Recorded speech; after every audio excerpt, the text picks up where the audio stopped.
Grand projet d'infrastructure, préparation de la Coupe du Monde 2030, montée en puissance de son industrie, le Maroc affiche ses ambitions. Mais est-ce que cette réussite profite vraiment à tous les Marocains ?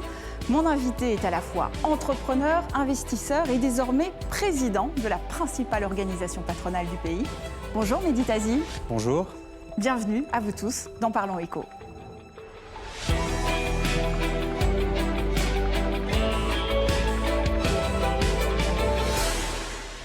Alors, il y a quelques semaines, vous avez été élu président de la CGEM, c'est le patronat marocain. Pour quelqu'un qui nous regarde à Kinshasa, à Montréal ou encore à Bruxelles, qu'est-ce que c'est la CGEM ? Alors la CGEM, c'est l'organisation, la principale organisation patronale marocaine, c'est l'équivalent du MEDEF en France. C'est une organisation qui a 75 ans, qui regroupe 90 000 entreprises environ, qui représente à peu près 75% du PIB marocain et à peu près autant en proportion d'emplois. Vous prenez donc la tête de ce patronat dans un contexte particulier.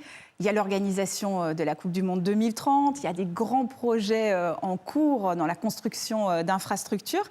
C'est quoi votre priorité numéro 1 ? La principale, c'est d'accompagner les très petites et les petites entreprises dans leur croissance pour l'économie marocaine. Peut-être deux autres priorités. La deuxième, c'est d'accompagner la montée en gamme industrielle de l'économie de façon générale. Et puis la troisième, c'est la régionalisation des entreprises pour que nous ayons un Maroc qui soit plus inclusif de ces régions. Parce que c'est vrai, le Maroc est devenu la première puissance industrielle d'Afrique. Il détrône ainsi l'Afrique du Sud. C'est la conclusion d'un rapport de la Banque africaine de développement. Vous l'expliquez comment ? Quels sont les secteurs qui se démarquent ?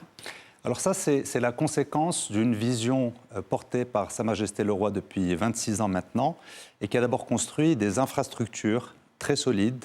On peut prendre des projets comme Tangemed, qui est un projet extrêmement important, mais c'est aussi l'énergie, c'est aussi les ports, les aéroports, les routes, et c'est ce qui a permis de construire la base pour accueillir des industries qui sont aujourd'hui performantes.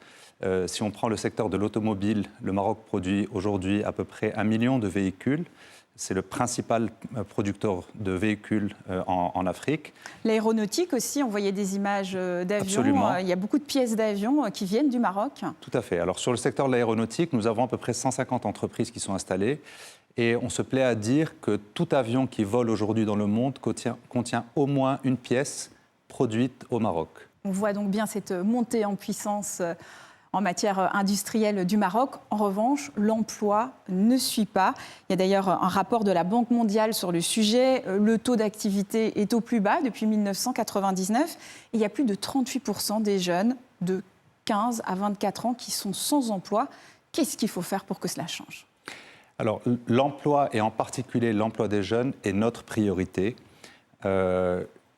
Probablement que le taux d'activité ou le taux de chômage des jeunes est autour de 30-35% aujourd'hui.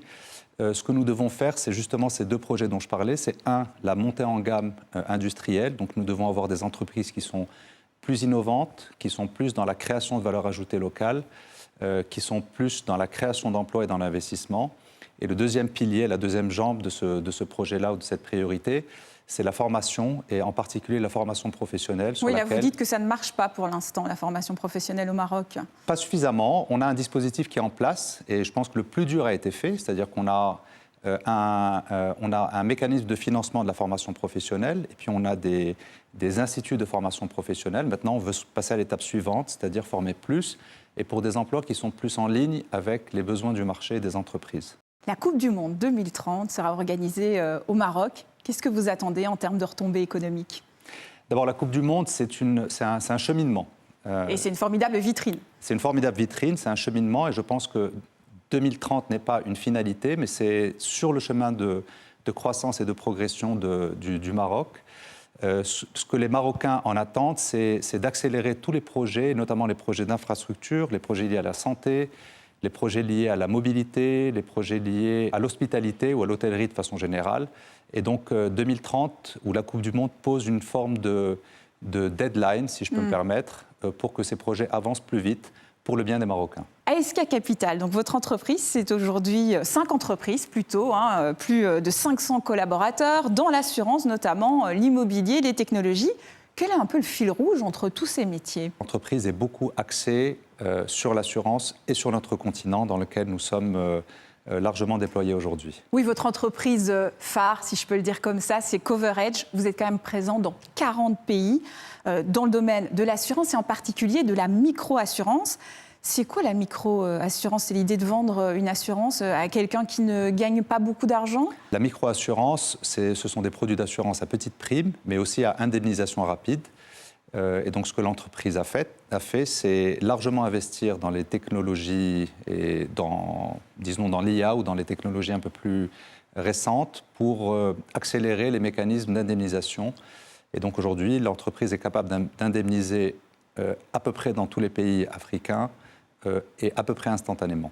Oui, il paraît qu'un client, par exemple, au Mozambique, peut vous appeler, vous envoyer un message sur WhatsApp, être remboursé quasi instantanément. C'est vraiment comme ça que ça se passe dans la réalité ? Si c'est son droit, oui. Parce que l'assurance, il y a beaucoup de gens qui disent, on paye tous les ans, tous les mois, et le jour où on a besoin d'être indemnisé, là, c'est toute une autre histoire. C'est parfois un parcours du combattant. Non, ce n'est pas le cas, mais si c'est son droit, absolument, il sera remboursé. Le taux de pénétration de l'assurance en Afrique, c'est 2%. En Europe, c'est 10%. C'est une contrainte ou pour vous, c'est une opportunité, c'est un marché incroyable ? On peut voir le verre à moitié vide ou à moitié plein. Je le vois comme un axe de croissance pour un marché dans lequel l'assurance accompagne le développement de l'économie des pays de façon générale. En Afrique, on est à 2%, en incluant l'Afrique du Sud, mais qui est un marché un peu plus développé. Sans cela, on serait même à moins de 2%, donc c'est un formidable axe de croissance pour ce secteur. Je vous propose maintenant de parler de vous, de parler de votre parcours. Et vous nous avez apporté, c'est votre passeport ? Ou c'est celui de quelqu'un d'autre ? C'est mon passeport. Non, c'est le mien. Deux choses. Un, c'est un élément de fierté et d'appartenance à mon pays qui me tient réellement à cœur. Et deux, je crois que je me suis aussi beaucoup construit par les voyages.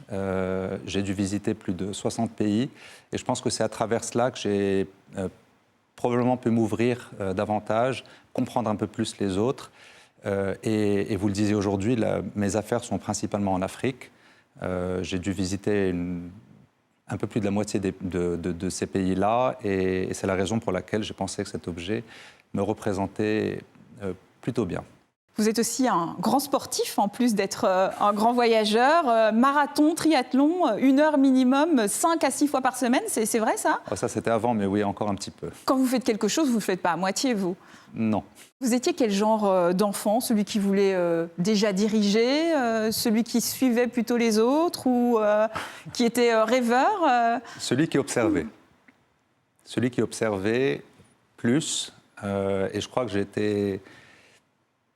je me suis construit en observant les autres et en cherchant à faire mieux.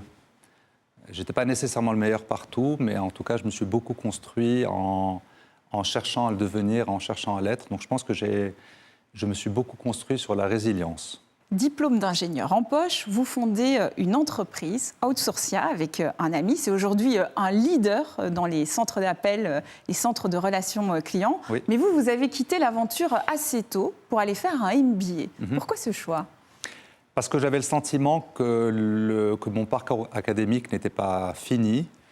Et dans l'entrepreneuriat, il y a plusieurs façons de le faire. La façon dont moi, je me suis construit par la suite, c'est en ayant un réseau solide, en construisant un réseau solide et en ayant une certaine expérience. Et vos études vous ont aidé à construire ce réseau ? Et j'ai été dirigeant d'un grand groupe pendant une bonne dizaine d'années, avant de devenir entrepreneur et d'acheter ma première entreprise.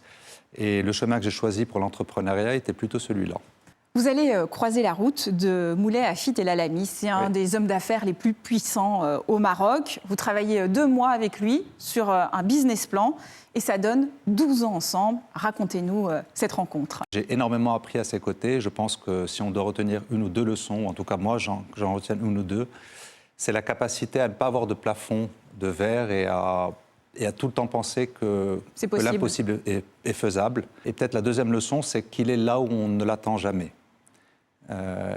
Et il a réussi à faire des choses absolument formidables selon les standards internationaux. Et c'est quelqu'un qui réellement gagne à être connu. Et vous aussi, vous essayez d'être là où on ne vous attend jamais?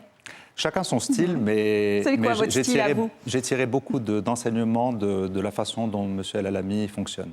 En 2017, vous démissionnez donc de cette entreprise, de votre poste de PDG de Saham. C'est 700 personnes quand même pour qu'on se rende compte. Vous vous retrouvez seul dans un bureau de 20 mètres carrés avec une vue, c'est pas très glamour, sur un cimetière. C'est un virage à 180 degrés. C'est tout à fait vrai. C'est tout à fait vrai. Vous avez eu des idées noires dans ce bureau face au cimetière Peu de personnes savent ça. Mais c'est la réalité. Et je me suis retrouvé dans un bureau seul. Mon téléphone qui sonnait 25 fois par jour s'est arrêté de sonner. Mais j'étais extrêmement convaincu de ce que je voulais faire et là où j'allais.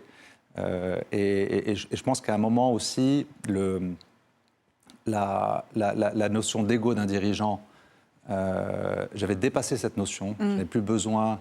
Vous aviez prouvé ce que vous deviez prouver. Donc, avec votre j'avais d'autres choses à aller poste. chercher et je pense que la première étape était nécessaire pour pouvoir passer à la deuxième. Et donc c'est à ce moment-là que j'ai commencé mon aventure entrepreneuriale seule. Ça devait quand même pas être facile parce que pendant 6 mois, vous n'avez pas de job. Vous n'avez pas encore acheté l'entreprise, vous n'avez pas bouclé le financement. Il y a une nuit, vous avez douté, vous avez regretté. J'ai jamais douté, mais à certains moments, je me suis dit qu'avec 3 enfants, c'était une décision dure à prendre seule. Mais en toute sincérité, j'avais une force intérieure qui me disait que c'était la bonne décision. Et puis j'avais suffisamment de bagages pour savoir que je pouvais mener ça à bien. Vous avez donc connu des périodes où tout allait très vite, d'autres plus incertaines, on vient de le dire. Dans quel environnement vous êtes le meilleur? Quand tout va bien ou quand il faut se battre? Quand il faut se battre, sans hésitation. Je vous propose maintenant quelques questions beaucoup plus légères, du tac au tac. Okay. Casablanca ou Marrakech? Marrakech. Pourquoi? Parce que ça représente plus des moments de détente et de famille. Votre premier salaire, vous en avez fait quoi? Des cadeaux. Ce qui vous met immédiatement de bonne humeur? La mer. La mère, pas votre maman, non, la mère... Aussi. Aussi, mais je pensais à la mère. Ce qui vous fait perdre patience, ce que vous ne supportez pas? Le manque de ponctualité. Je vais essayer de terminer l'entretien à l'heure. Avec quelle star aimeriez-vous déjeuner? Aujourd'hui, Hakimi. Être aimé ou être respecté? Aimé. Patient ou impatient? Complètement impatient.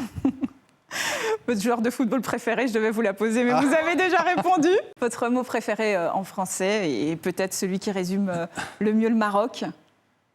L'audace.